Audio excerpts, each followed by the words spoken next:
Agindo Deus, quem impedirá? Uma palavra de fé, esperança, amor e prosperidade para a sua vida. Vamos então, eu separei aqui uma reflexão para a gente aqui, com base em Provérbios 16. Se você não sabia, nós lançamos há 10 anos já que a gente faz todo ano, no mês de julho, a gente fala para o povo ler o livro de Provérbios. Não que tem que ler Provérbios só em julho, óbvio, né? Mas é um projeto que lançamos há 10 anos atrás e o povo gostou, e eu também, e está sendo uma bênção, e eu noto que o povo se movimenta, isso é bom demais, né? Então, o ideal é você, com a sua Bíblia, no momento certo, em outro horário, você pegar a sua Bíblia, sentar no lugar confortável e ler o capítulo 16, que é o dia de hoje. Hoje é 16 de julho, então quem está seguindo dia a dia, então hoje é 16, então 16 é o capítulo 16, que tem aqui 33 versículos, um melhor que o outro, e eu separei alguns aqui. Eu quis separar aqui os versos 3, 9, 23 e também 25 e 32. Interessante, gente. O verso 3, ele diz assim: consagre ao Senhor tudo o que você faz, e os seus planos serão bem-sucedidos. Então, esse texto a gente percebe aqui que justamente ele está enfatizando aqui da importância de dedicar nossas ações e nossos planos a Deus, se dedicar, entendeu? Fazer essa dedicação, entregar, consagrar a Deus. Por quê? Quando colocamos nossos projetos, né, sob a orientação de Deus, o que está dizendo aqui? Estamos reconhecendo que precisamos de sua ajuda e direção. Às vezes, muitos de nós, às vezes falam, eu vou fazer desse jeito porque eu quero fazer desse jeito. Não tem problema. Só que às vezes, se eu quero fazer do meu jeito, às vezes não é do jeito de Deus. É onde a gente, às vezes, pode se dar mal. Entendeu? Então, a promessa é que ao fazer isso, ou seja, entregar, consagrar, confiar, em outra Bíblia diz assim, confia ao Senhor as tuas obras. Confiar nada mais é de que entregar, né? Remover, entregar para Deus os projetos, os planos. Isso é de fundamental importância. Então, a promessa é que ao fazer isso, nossos planos prosperarão. Aqui dá uma evidência, dá uma ideia de que a dependência de Deus é fundamental para uma vida vitoriosa. Que nós, de fato, dependemos de Deus, né? Depender de Deus não é que você não tem que fazer nada. Claro que você tem que fazer a tua parte, mas é que nós confiamos tanto em Deus que nós queremos que Deus esteja em todas as áreas, decisões que vamos ter que tomar no dia de hoje. E Deus quer, evidentemente. Deus quer. Claro que Deus quer. Deus quer estar presente em tudo da nossa vida. Então consagre a Deus a sua vida, seu casamento, a sua família, sua empresa, seu trabalho, seus negócios, seus talentos, tudo é para a glória de Deus. Então eu vou repetir nessa versão que eu tenho essa Bíblia aqui, ó. Consagre ao Senhor tudo o que você faz, e os seus planos serão bem-sucedidos. Planos bem-sucedidos é aqui que muita gente não entende, que a gente às vezes fica meio sem entender. Porque a pessoa fala, espera lá, eu orei, eu entreguei nas mãos de Deus, eu confio em Deus, mas parece que eu não estou sendo bem-sucedido. Nós temos que entender, gente, que ser bem-sucedido não é isenção de lutas, de desafios, de problemas. Me vem à mente quando Deus chama ali o Neemias, né, que é um outro livro sensacional para ler, Neemias, não é? Quando ele estava numa posição confortável, ele era um assessor direto do rei, vamos usar esse termo, né? Então ele era de confiança do rei e tudo mais, mas de repente ele fica sabendo que ele precisava reconstruir os muros de Jerusalém. Ele poderia ficar e ignorar, não, isso aqui não é comigo, não é para mim, são os meus conterrâneos, mas eu vou ficar na minha, eu estou numa boa. Tem gente que é assim, né? Esse aí é problema do pastor, ele que se vira, esse é problema do fulano, ele que se vira. Às vezes não, meu irmão, às vezes é problema teu também. Esse é o detalhe, entendeu? Então, às vezes as pessoas elas têm medo de se envolver em certas coisas que é para se envolver. E Neemias, então, Deus o chamou, ele teve a bênção de Deus, ele teve a bênção do rei, e ele foi por uma missão de reconstruir os muros caídos ali de Jerusalém. Mas ele não foi sozinho, ele teve a sua equipe, ele teve os seus colaboradores, ele teve apoio de algumas pessoas, mas ele teve luta. Deus deu vitória para Neemias, ele teve sucesso. Só que, enquanto ele trabalhava com a equipe animada, todo mundo animado lá, chegou os atrapalhados lá. Sempre tem uns atrapalhados que quer atrapalhar, né? Influenciado pelo inimigo. Vamos jogar as culpas tudo no diabo, né? É mais fácil. Então, e vem esses atrapalhados influenciados pelo mal, querendo atrapalhar a obra de Neemias, né? Convidando ele para festa, convidando ele para outras coisas. Então a gente tem que se cuidar, porque às vezes você está fazendo a coisa certa e vem esses convites para te distrair, para te tirar do foco, para te tirar da tua missão, para tirar você de um projeto que é de Deus e você está fazendo certo, mas vem um convite. Toma cuidado, meu irmão. Então, isso aí, olha, meu Deus do céu, na minha jornada cristã e pastoral, assim, eu já tive uns 2 convites assim que era uma cilada do Satanás. Ainda bem que Deus me deu discernimento e eu casei com uma esposa sábia e ela também ajudou a falar, bem, isso aqui é frio, hein? Esse negócio aqui não dá certo, não. Então, de fato, então foi Deus e a esposa ajudou muito. Por isso que a Bíblia diz, no Provérbios 14, que toda mulher sábia edifica a sua casa, mas a tola derriba com as suas mãos, né? Destrói, né?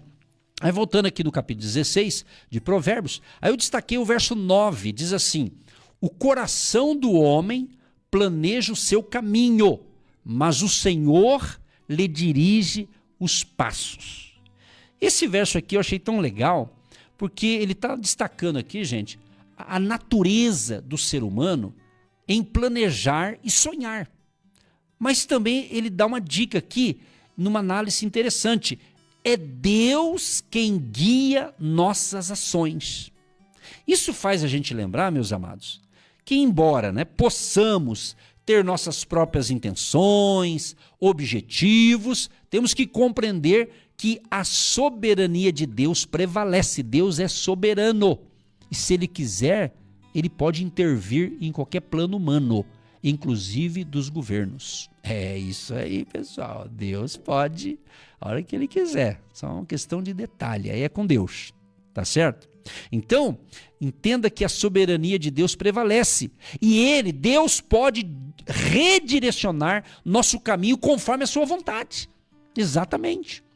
Eu já tive momentos na minha vida, no ministério mesmo pastoral, de eu falei, Senhor, eu vou fazer isso, isso, isso. Aí Deus viu que eu ia fazer mesmo e não era para fazer, ele veio, ele interviu, porque ele é soberano. Ele falou, não, meu filho, não é aí não, é para cá. E ainda bem que Deus entrou e falou, não é aqui, Nogueira, é para cá, seu Nogueira.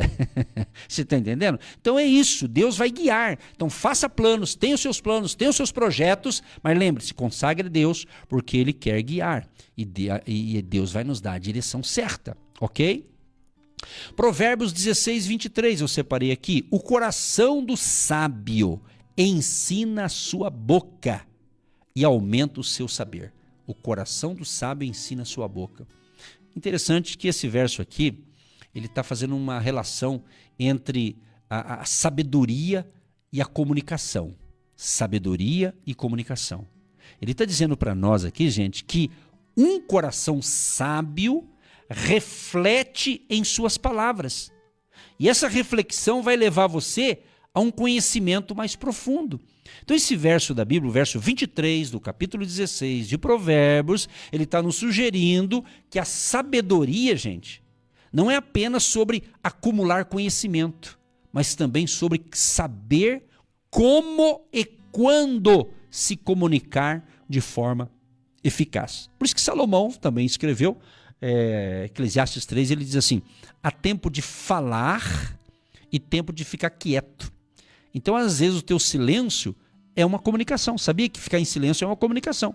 Você não está afim de falar, mas você está se comunicando em silêncio. Então, tem hora que a gente tem que ficar quieto. Deixa o outro falar à vontade, deixa falar. E tem hora que você tem que falar. Então, que a sabedoria de Deus venha sobre nós para a gente saber quando ficar quieto e quando falar. O verso 25 que eu separei diz assim, há um caminho que ao homem parece direito, mas o fim dele é o caminho de morte. Isso aqui é muito interessante. Isso aqui é uma advertência, gente, sobre a ilusão de alguns caminhos que podem parecer corretos e até atraentes, mas que, na verdade, minha gente, levam à destruição. Então isso vai implicar o quê? Uma necessidade, gente, de termos discernimento e buscar de Deus a direção divina, né? A orientação de Deus para a gente tomar as decisões certas. Sabe por quê? Como diz aquela frase, pois nem tudo que parece bom é, de fato, benéfico, nem tudo. Como diz um outro ditado, nem tudo que reluz é ouro, minha gente. É isso aí, é a palavra de Deus nos ensinando. Claro que esse provérbio é popularmente falado aí, né? Mas vamos voltar aqui para encerrar a nossa reflexão de hoje. Provérbios 16, 32 é outro verso que eu escolhi aqui. Melhor é o homem paciente do que o guerreiro. Mais vale o que controla o seu espírito do que o que toma uma cidade. Então esse versículo aqui é tão legal, ele valoriza aqui a paciência e o autocontrole acima da força e da conquista. Então não é vantajoso você dizer, eu tenho força. Você tem que ter equilíbrio, paciência, autocontrole. Quantas famílias foram destruídas porque alguém não teve controle nas suas palavras e ele provocou uma confusão, e essa confusão gerou, infelizmente, até tragédia. Vocês sabem disso. Então, gente, a verdadeira força, ela é retratada como a capacidade de dominar a si mesmo e suas emoções, em vez de simplesmente vencer batalhas externas. Sabe o que está sugerindo isso aqui, gente, para mim e para você? Isso sugere que a verdadeira vitória, ela reside na capacidade de manter a calma e o controle em meio a desafios. Então esses versos e outros que eu poderia falar aqui, está oferecendo para mim e para você o quê? Uma rica compreensão sobre o quê? A sabedoria, a importância da dependência de Deus e como a verdadeira força e sucesso são fundamentados em princípios espirituais e em princípios éticos. Que o Espírito Santo nos ajude, gente, a colocar tudo isso em prática a cada dia e tenha um dia de excelência, que Deus te ilumine e te abençoe. E eu já quero convidar você para o próximo domingo que vem, dia 20 de julho, no hotel nós vamos ter 2 cultos, às 9h30 da manhã e também às 15 horas. Hotel Estação Express, Rua João Negrão 780, no centro de Curitiba. Mais informações no nosso Instagram do Agindo Deus Quem Impedirá. Deus te abençoe e até amanhã, permitindo Deus. Você que se identifica com o nosso ministério Agindo Deus Quem Impedirá e tem interesse em investir uma oferta missionária em nossa programação, torne-se um agente de Deus e faça parte dessas pessoas de fé que semeiam com fé e vão colher o que semeiam. Anote: Banco do Brasil, agência 1243-2, conta corrente 68630-1. Que Deus prospere a sua vida. Agindo Deus, quem impedirá? De segunda a sexta, uma palavra para abençoar sua vida.